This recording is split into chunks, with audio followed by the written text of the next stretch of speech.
বর্তমান যুগে সবথেকে বেশি কষ্ট কারা পায় জানেন? সবথেকে বেশি আঘাত কারা পায়?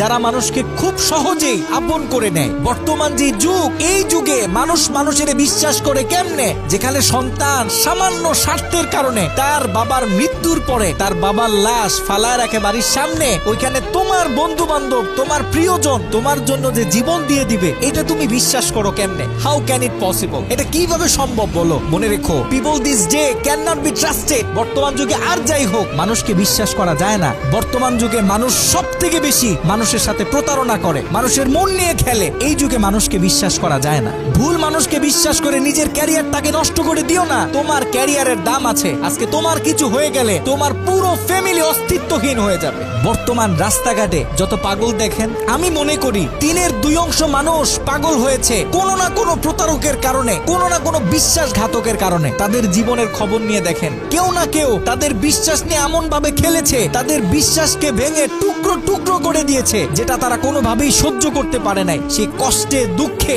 একটা সময় তারা তাদের নিজেদের মানসিক ভারসাম্য হারিয়ে ফেলেছে। আজকে তারা সমাজ হারা, আজকে তারা নিজের আত্মীয় স্বজন হারা, নিজের ফ্যামিলি হারা, পুরো পৃথিবীটাকে হারিয়ে আজকে তারা পাগল হয়ে রাস্তায় রাস্তায় ঘুরতেছে। এর কারণে যারা প্রতারণা করেন, যারা মানুষের মন নিয়ে খেলা করেন, আল্লাহকে ভয় করুন। একদিন কিন্তু এর হিসাব দিতে হবে।